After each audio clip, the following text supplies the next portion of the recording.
नमस्कार, 12 बजे 12 बड़ी खबरों में आप सभी दर्शकों का स्वागत करता हूं मैं अखंड राय। और उत्तर प्रदेश की तमाम बड़ी खबरें हम आपको इस 12 बजे आपके लिए आपके सामने पेश करते हैं। हमारे सारे दर्शकों के लिए हम आज 12 बड़ी खबरें आपको बताएंगे। उससे पहले उत्तर प्रदेश की तमाम बड़ी खबरें आपको बता दें कि 10वां दिन है संभल हिंसा को हुए, लेकिन राजनीति अभी भी इस पर जारी है। क्या कुछ हो रहा है संसद में, उस सब देख रहे हैं। विपक्ष हंगामा कर रहा है संभल मुद्दे को लेकर के, अडानी मुद्दे को लेकर के।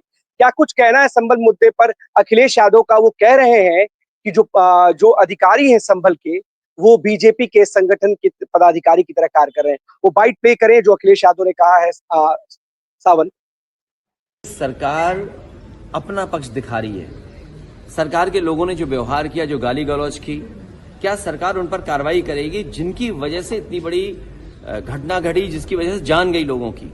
वो कौन लोग थे जो सर्वे कराते समय साथ में भारतीय जनता पार्टी के कार्यकर्ता गए थे? जब मैंने आपसे पहले कहा कि उत्तर प्रदेश की सरकार ने वहां के पूरे अधिकारियों को अपने संगठन का पदाधिकारी बना दिया है, चाहे वो डीएम हो, एसपी हो, डीआईजी हो, कमिश्नर हो, वो भारतीय जनता पार्टी के कार्यकर्ता के रूप में काम कर रहे हैं। उनसे न्याय की उम्मीद आप नहीं कर सकते हैं। और इसी का परिणाम ये हुआ है कि इतनी बड़ी घटना हुई। दोषी अगर कोई है तो प्रशासन दोषी है, दोषी कोई है तो वो नारे लगाने वाले हैं। हर जगह जो खोदना चाहते हैं, खोदने वाले एक दिन भारत का, देश का सौहार्द भी खोदेंगे। देखिए, ये बार बार आरोप लगा रहे हैं कि खोदने वाले, सर्वे को लेकर के जो चल रहा है, वो खोदने वाले भारत का सौहार्द खो देंगे। जो अधिकारी हैं वो बीजेपी के पदाधिकारी की तरह कार्य कर रहे हैं, ऐसा आरोप अखिलेश यादव लगा रहे हैं, समाजवादी पार्टी के मुखिया है। पहले दिन से वो बीजेपी पर हमलावर है संभल हिंसा को लेकर के। आरोप और प्रत्यारोप का दौर जारी है। कभी डेलीगेशन समाजवादी पार्टी भेजती है तो कांग्रेस कभी डेलीगेशन वहां जाने की जिद करता है। इसको लेकर के राजनीति है, हंगामा चल ही रहा है संसद में कि संभल हिंसा को लेकर के जो चर्चा हो वो हो। आरोप और प्रत्यारोप के इस दौर में जो शांति जो संभल में दिखाई दे रही है, वो कहीं ना कहीं एक बार फिर से बिगड़ सकती है। माहौल खराब हो सकता है। राजनेता अपने लाभ के लिए इस तरीके की बातें कर रहे हैं। कहीं ना कहीं समाजवादी पार्टी भी और बीजेपी भी इसके लिए जिम्मेदार है। लोगों को ऐसे संवेदनशील मुद्दों पर राजनीति करने से बचना चाहिए। वहां की शांति व्यवस्था कायम रहे, इसको लेकर क्या कुछ करना चाहिए, इस पर राय व्यक्त करनी चाहिए। लेकिन इतने दिन गुजर जाने के बाद भी अगर आपकी राजनीति चमकाने के लिए ये मुद्दा आपके लिए महत्वपूर्ण है, तो आपको ये भी सोचना चाहिए कि अगर आप ये सवाल खड़े कर रहे हो कि लोगों की जान गई, तो आपका भी है। आप इस मुद्दे को शांति से, शालीनता के साथ खत्म कर सकते हो। आरोप लगाना सही है, आप आरोप लगाओगे क्योंकि आपका काम है, आप विपक्ष में बैठे हो, आप आरोप लगाओगे। इस पूरे मसले पर सारी चीजें जो भी तय करना है, आप कोर्ट के पास जा सकते हो। कोर्ट के पास जाकर के इन सारी बातों को रख सकते हो। आपको सरकार के आयोग पर भरोसा नहीं है तो आप कोर्ट से एक न्यायिक आयोग की मांग कर सकते हैं। लेकिन अगर बयानबाजी आप करोगे, वहां जाने की जिद करोगे, तो माहौल खराब हो सकता है। और आप लगातार 10वें दिन भी इस तरीके की बात कर रहे हैं, बीजेपी के लोग भी इस तरीके की बात कर रहे हैं, कहीं ना कहीं माहौल खराब हो सकता है। अब चलते हैं 12 बजे बड़ी खबरों में अपने एक एक सहयोगी के पास।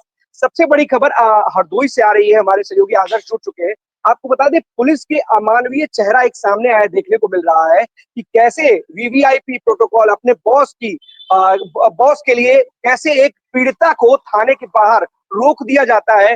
वो पीड़ित इस स्थिति में नहीं होती कि खुद चल के बाहर अंदर आ सके था एसपी ऑफिस में, तो उसको उसके परिजन एसपी ऑफिस में चादर के सहारे अंदर लेके आते हैं। आपको विजुअल वो दृश्य दिखाते हैं, झकझोर देने वाला ये पूरा दृश्य है। वो दृश्य दिखाएंगे, सावन वो दृश्य दिखाए हमारे दर्शकों को।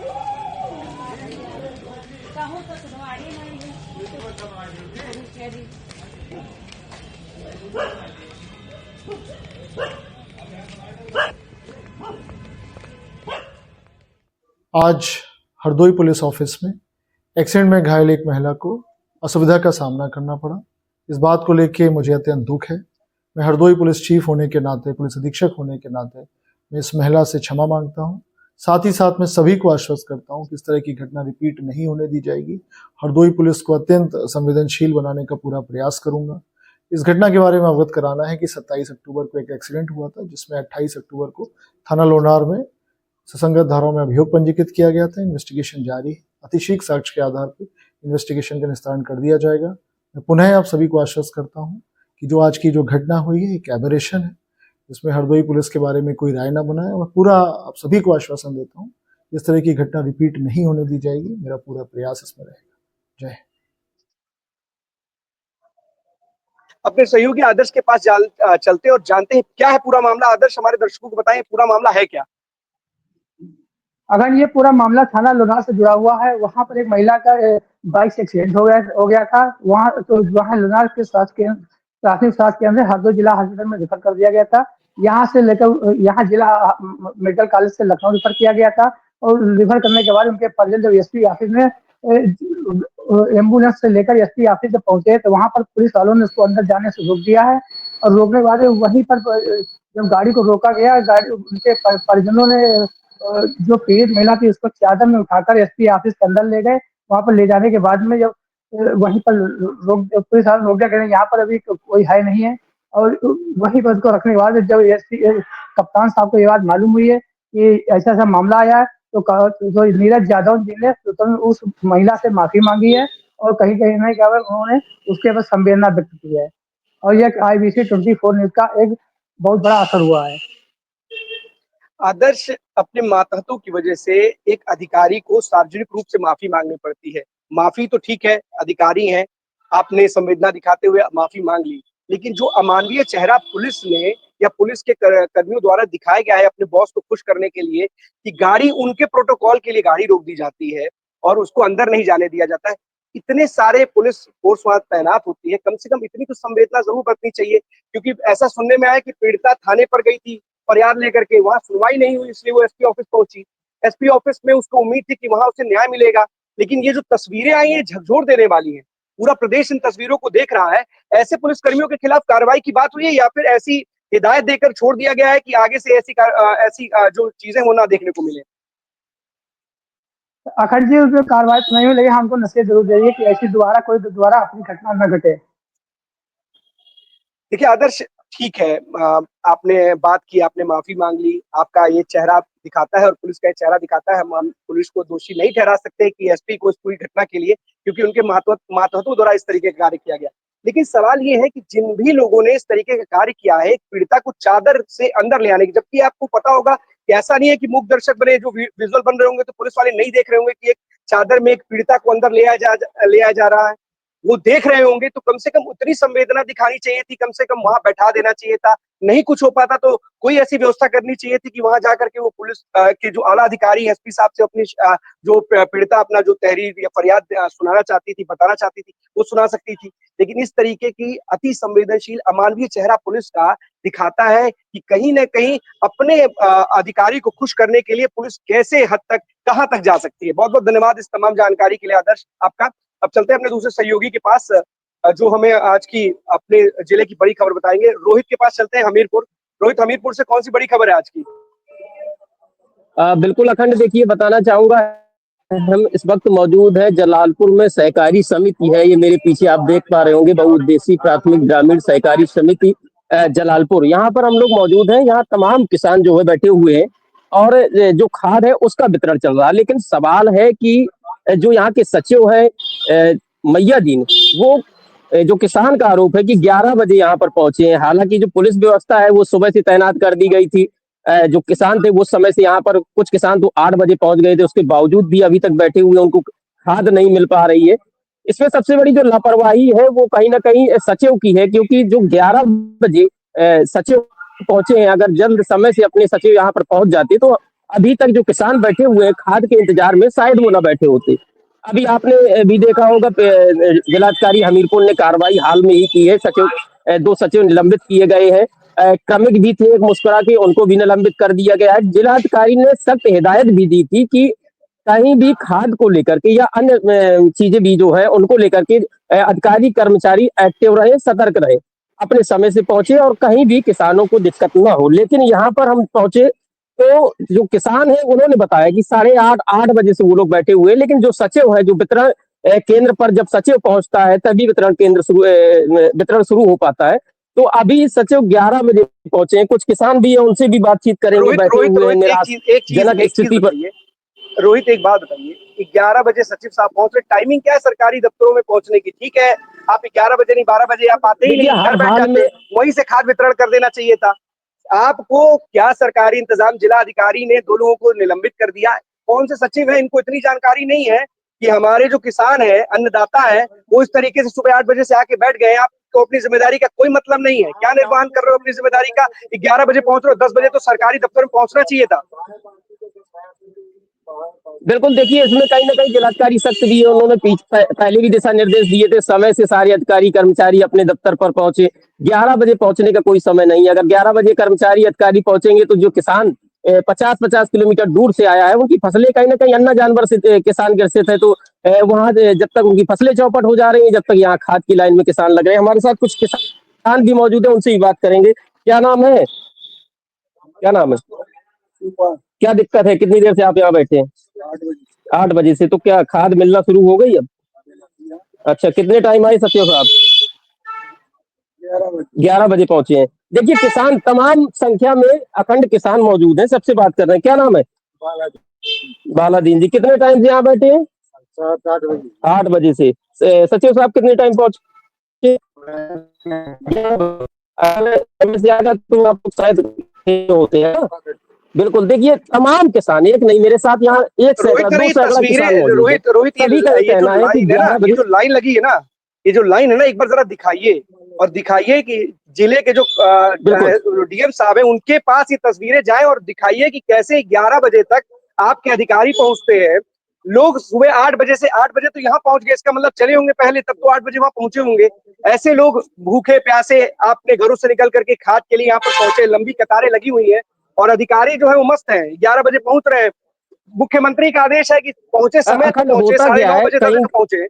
कभी कभी कभी कभी अखंड कभी कभी क्या होता है, जो नीचे स्तर के कर्मचारी हैं उन्हीं की वजह से जिले की व्यवस्था खराब होती है। अभी आपने देखा होगा पिछली तस्वीर राट से आई हुई थी। राट की जो वितरण केंद्र था वहां पर पत्थरबाजी भी की थी किसानों ने। क्योंकि जब किसान परेशान हो जाता है, आक्रोशित हो जाता है, तो उसको मजबूरन कुछ ना कुछ अगला कदम उठाना पड़ता है, जिससे लाइन ऑर्डर खराब होता है और जो जिले की स्थिति है वो टीआरपी डाउन होती है। इसमें जिम्मेदार जिलाधिकारी, पुलिस अधीक्षक होते हैं। ऐसे में अगर हम कहें तो नीचे स्तर के जो कर्मचारी है वो सीधे सीधे जिले की जिलाधिकारी की छवि को खराब करने की कोशिश कर रहे हैं। हालांकि अल्टीमेटम पहले भी डीएम दे चुके हैं। उन्होंने सख्त आदेश दिए हैं कि कहीं भी ऐसी लेकिन व्यवस्था गड़बड़ ना रोहित हो, लेकिन रोहित उसके मैं बावजूद भी मैं रोहित लापरवाही। आपके साथ, आप आईबीसी के दर्शकों को, आईबीसी पर बार बार ये सवाल, जो खाद का सवाल है, खाद को लेकर के जो परेशानी है, चाहे लोगों का गुस्सा हो, किसानों का गुस्सा हो, आप कम से कम 10-12 दिन से बता रहे हैं। जिले के अधिकारी हैं, लीडर के रूप में कार्य कर रहे हैं। 10-12 दिन से अगर उनकी इस समस्या का समाधान नहीं हो पा रहा है, अधिकारी मस्त है, 11 बजे पहुंच रहा है, तो कैसे समाधान निकालेंगे आप? अधिकारी क्या डीएम से बड़े हो गए हैं? अधिकारी डीएम की बात नहीं सुन पा रहे हैं क्या?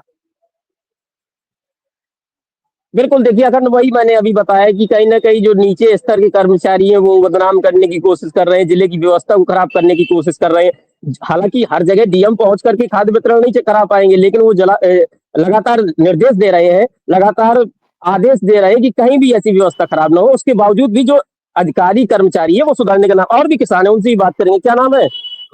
कितने टाइम आ गए थे आप यहाँ? बड़ी सुबह सुबह आ गए थे। तो वितरण कितने टाइम से शुरू हुआ? कुछ नहीं, पासबुक जमा कर ली है बस। अच्छा, सचिव साहब कितने टाइम आए हैं? ये तो 11 बजे। 11 बजे आए हैं। देखिए एक किसान नहीं, अगर कई बार क्या होता, खबरें चलती हैं, लोग कहते हैं कि सिखा दिया गया, उनको सिखा के बुलवा दिया गया, लेकिन कितने नहीं किसान है नहीं यहाँ नहीं पर? नहीं क्या रोहित, नाम है? देखिए रोहित, ऐसा आसाराम जी। कितने टाइम सचिव साहब पहुंचे? 11 बजे पहुंचे सर, हम सुबह के आए थे तो 8 बजे। देखिए किसान परेशान है, किसान रोहित आठ रोहित बजे रोहित एक पहुंच बात जा आपको रहा है, बता दें, देखिए लेकिन सचिव साहब दफ्तर पर। या जिले के अधिकारी ये बात बोले कि सिखाया गया पढ़ाया गया, किसान है, सिखाने पढ़ाने से नहीं आते। इनका काम है, इस समय खेतों में होते हैं, किसानों के ये खाद के लाइन में नहीं लगे होते। आपके पास भैया, आप सरकारी अधिकारी हो, आपके पास गाड़ी है, घोड़ा है, समय है, आप अपना टाइम देख के आते हो जाते हो, आपको तो कोई मतलब नहीं है कि खेत में क्या हो रहा है क्या नहीं हो रहा है। इन किसानों को बहुत मतलब है, इनकी फसल से इनको मतलब है, इसलिए सुबह से यहाँ लाइन लगा के खड़े हैं। जिम्मेदार अधिकारी हैं, आपकी जवाबदेही है। बिल्कुल डीएम डीएम बार बार आपको आदेशित करे, उसका लेकिन कोई फर्क नहीं हो रहा है, जू नहीं रेंग रही आपके कानों पर। एक बड़ी दुखद बात है। अधिकारियों को, ऐसे कर्मचारियों की वजह से, ऐसे निचले जो कर्मचारी होते हैं, वो जो टीम का लीडर होता है, चाहे वो डीएम हो या एसपी हो, ऐसे लोगों के लिए एक बड़ी दुखद बात होती है कि वो ऐसे लोगों के साथ काम करने में कहीं ना कहीं समस्या आती है। और यही कारण है कि जो अधिकारी है वो अपना काम कर नहीं पाते। बिल्कुल। ऐसे लोगों के खिलाफ कार्रवाई करनी चाहिए। बहुत बहुत धन्यवाद आपका इस तमाम जानकारी के लिए रोहित। अब चलते हैं ज्ञानेंद्र के पास, प्रतापगढ़। ज्ञानेंद्र, प्रतापगढ़ से कौन सी बड़ी खबर है आज की? अखंड देखिए खबरें 3 बड़ी हैं, लेकिन तीनों बड़ी खबरों में से सबसे बड़ी खबर अभी जो निकल के आ रही है, आपको पहले बता दें, अंतु थाना क्षेत्र के अंतर्गत एक युवक की जो है निर्मम हत्या कर दी गई है। अज्ञात बदमाशों ने जो है उसकी हत्या की है। शादी समारोह से वो घर लौट रहा था, कल देर रात की बात है। वो उसके बाद जो है कुछ बताया जा रहा है कि बाइक सवार थे और उसकी धारदार हथियारों से हत्या कर दी गई है। और फिलहाल भारी पुलिस फोर्स के साथ जो है प्रतापगढ़ के सीओ सिटी और 2 थानों की फोर्स वहां पे मौके पे मौजूद है और जांच में जुट गई है। अभी ये कुछ देर पहले की बात बताई जा रही है कि ये घटना कुछ देर पहले घटित हुई है। अखंड, क्या आवाज आ रही है मेरी? हाँ, आ रही ज्ञान, बोले, बिल्कुल आवाज आ रही। बिल्कुल देखिए, अखंड पूरी घटना घटित हुई है। अब दूसरी बड़ी खबर की बात करते हैं तो नगर पालिका का चुनाव चल रहा है और चुनाव के दौरान आपको बता दें कि आज सपा का नामांकन है और भाजपा का भी नामांकन है। भाजपा से पूर्व स्वर्गीय हरिप्रताप सिंह की धर्मपत्नी प्रेमलता सिंह को कल शाम को जो है भाजपा से टिकट दे दिया गया है। वो अभी जो है नामांकन करेंगी और सपा का नामांकन चल रहा है। अब तीसरी बड़ी खबर पे आते हैं, जिस खबर को लेकर के हम लोग कल काफी देर चर्चाएं की थे। वो था शहर के बीचों बीच इलाके का चौक घंटाघर, जो कि चर्चाओं में बना हुआ है। पुलिस के सवालिया निशान पे ही खड़ा है। आखिर पुलिस कार्रवाई क्यों नहीं कर रही है? सबसे बड़ा सवालिया निशान ये है। मैं उसी जगह मौजूद हूँ जहां ये पूरा घटना क्रम आज से 6 दिन पहले घटित हुआ था और तकरीबन माहौल भी ऐसा ही था और समय भी ऐसा ही था जैसा आप अभी जाम देख रहे हैं इस शहर में।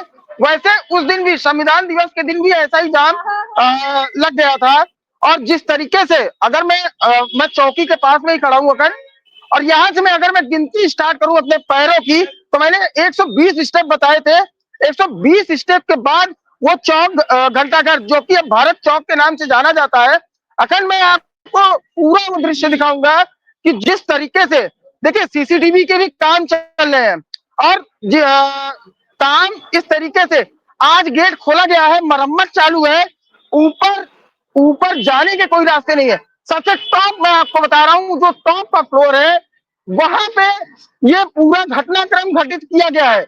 ये मैं आपको दिखाना चाहूंगा एक बार, क्योंकि जो दृश्य थे, जिस तरीके से दृश्य 6 मिनट के फुटेज है, 6 मिनट के फुटेज में जिस तरीके से जो है एक दरोगा को हटाया जाता है और उसके बाद यहाँ से ये फोल्डिंग है, ये अभी हाल में लगा था। ये जब भारत चौक का निर्माण हो रहा था, पेंटिंग चल रही थी, तो इसको लास्ट में लगाया गया था। ये गेट लॉक रहता है। ये देखिए साफ तौर पर अभी खुला है, कुछ काम चल रहे हैं, सीसीटीवी फुटेज का कुछ काम चल रहा है। ये लॉक रहता है, ये ताला है और यहाँ से सभासद का स्टेप, अगर आवाज की बात करें तो 10 है।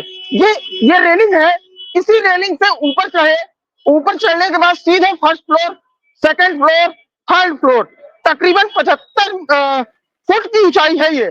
और सबसे अगर पीक पॉइंट आपको, कल भी मैंने बताया था कि सबसे जर्जर, सबसे टॉप वाला है और वहां पे वो लोग चढ़ते हैं और चढ़ने के बाद ये झंडा लगा दिया जाता है। मैं आपको फिर एक बार क्लियर कर दूं, अभी तक पुलिस ने कोई भी कार्रवाई नहीं की है।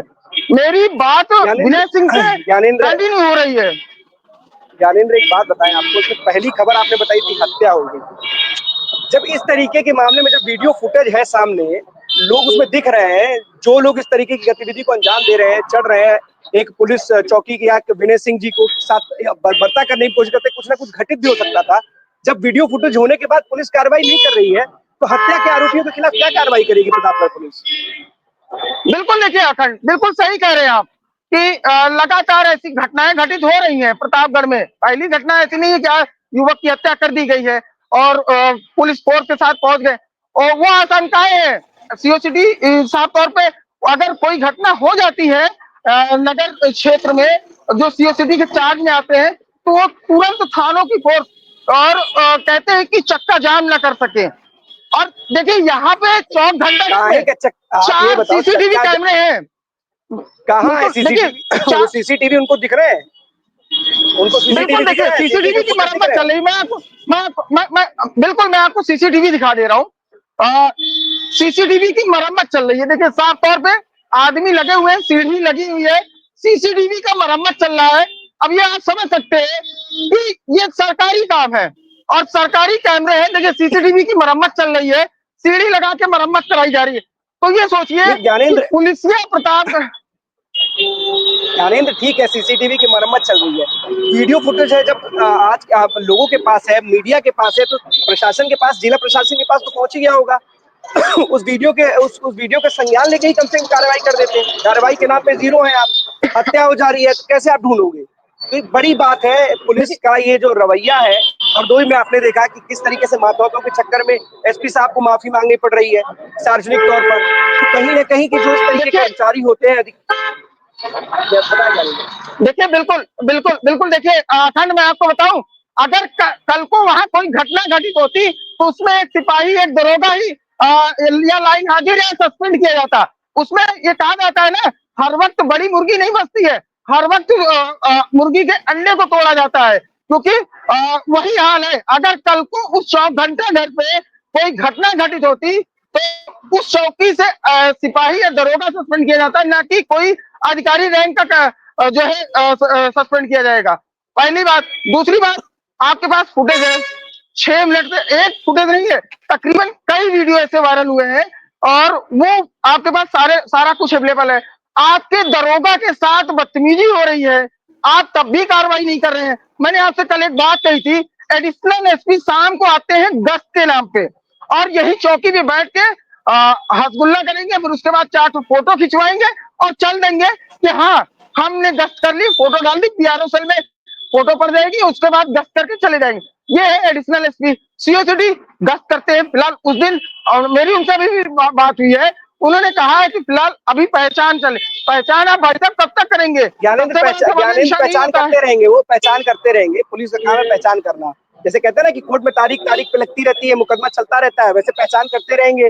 किसी को लेकर के आएंगे, बाद में पकड़ेंगे, फिर थोड़ी देर बाद छूट जाएंगे। हसगुल कहीं ना कहीं आप आते हो, हंसी मजाक करते हो, गश्त करते हो, दिखाते हो, फोटो खिंचा के चले जाते हो। सब कुछ करो भैया, कम से कम प्रतापगढ़ की लोगों की सेफ्टी सुरक्षा का भी ध्यान रखो। बहुत बहुत धन्यवाद आपका इस तमाम जानकारी के लिए ज्ञानेंद्र। अब चलते कानपुर अवनीश जी के पास। अवनीश जी, कौन सी बड़ी खबर है कानपुर से आज की? अखंड जी, दो खबरें हैं, एक अच्छी है, एक थोड़ा सा बुरी खबर है। दोनों खबरों से आपको हम अपने दर्शकों को रूबरू कराएंगे। एक अच्छी खबर से शुरुआत करते हैं। अच्छी खबर यह है कि कानपुर आईटी जो है वहाँ के 579 छात्रों को जो है जॉब ऑफर मिला है, जिसमें से लगभग 13 छात्र ऐसे हैं जिनको अंतरराष्ट्रीय जो कंपनियां हैं उनमें भी जॉब ऑफर मिला है। जो कंपनियां हैं वो गूगल कहा जा सकता है, आप ऐसे कई सारी ऐसी कंपनियां हैं जहां पर लगभग 579 छात्रों को जो है नौकरी मिली है। तो एक अच्छी खबर कहीं ना कहीं छात्रों के लिए भी है और हमारे लिए भी है कि कई लोग जो है इस नौकरी में पहुंचेंगे। वही दूसरी बात, जो बड़ी खबर यह है कि एक यहाँ पर कानपुर का बिदनू थाना क्षेत्र पड़ता है, जहाँ पर एसएसबी का एक जो जवान है उसके पिता की निर्मम हत्या कर दी गई है। जो पूरा मामला है कुछ इस तरीके से है, जो उस एसएसबी के जवान ने बताया है कि जो हमारे पिता हैं वो खेती का कार्य करते हैं, जो शाम को जो बटाईदार होता है, आप जानते होंगे ग्रामीण क्षेत्रों में बटाईदार होते हैं, वो उनको छोड़ने के लिए उसके घर गया था, गए हुए थे, और जब वापस आ रहे थे तो वहीं से वो गायब हो गए। जिसके बाद में जब वो बटाईदार से जानकारी की गई तो पता चला कि वो तो यहाँ से निकल चुके हैं और घर नहीं पहुंचे हैं। तो उसके बाद आसपास में काफी पूछताछ किया गया, लेकिन जो पिता है उनके नहीं मिले। तो जब पिता की कोई जानकारी नहीं हुई तो आसपास के जो ग्रामीण क्षेत्रों में जो तालाब होते हैं या कुएं होते हैं उसमें जब देखा गया तो एक 6 फीट का जो गड्ढा था, कुआं जो जिसको बंद कर दिया गया था, 6 फीट के गड्ढे में उस 65 वर्षीय जो है पिता की जो है निर्मम हत्या करके उसको फेंक दिया गया था। उस जगह से एक सिलबट्टा जो होता है वो आधा सिलबट्टा मिला है, जिसमें खून भी पाया गया है। क्योंकि मंकी कैप, ठंड का मौसम है तो बुजुर्ग ने मंकी कैप लगा रखा था, तो कहीं ना कहीं जो है जो उसकी ब्लड की जो छींटे थी वो कहीं बाहर नहीं गिरी हैं।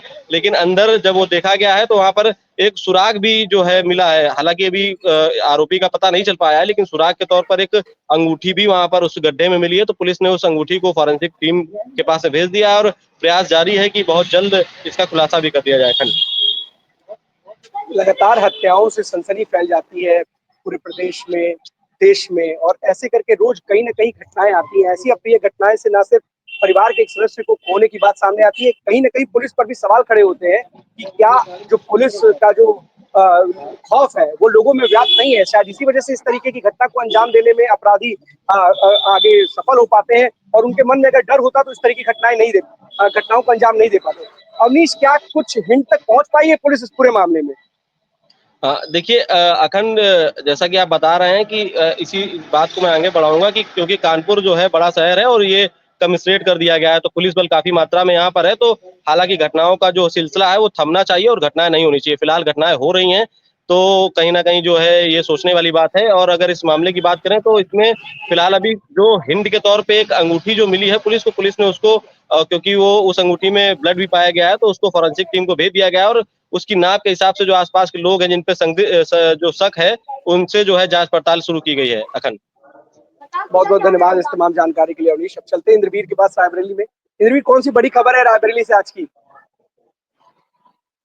अगर देखिए, बड़ी खबर ये है कि कल जो है जिला प्रशासन यहाँ पे जिला जेल रायबरेली से एक कैदी को जो है पेशी पे ले जाया जाता है माननीय न्यायालय। न्यायालय जब वो जाता है तो वहां पे उसने जो है जो कांस्टेबल होते हैं, जो क्योंकि जेल के जो पुलिस कर्मी होते हैं, जब वो न्यायालय कोई भी अपराधी को या कोई भी कैदी को वहां से ले जाते हैं, तो वहां संरक्षण जो होता है वो बाहर की पुलिस उनको ले जाती है और बाकायदे उनको वहां से फिर हैंड ओवर करते हैं। तो वहां से जेल प्रशासन नहीं जाता, पहले तो ये क्लियर होना जरूरी है। और इससे कई सारे सवाल खड़े हो रहे हैं, कई लोगों के कई चीजें दिमाग में।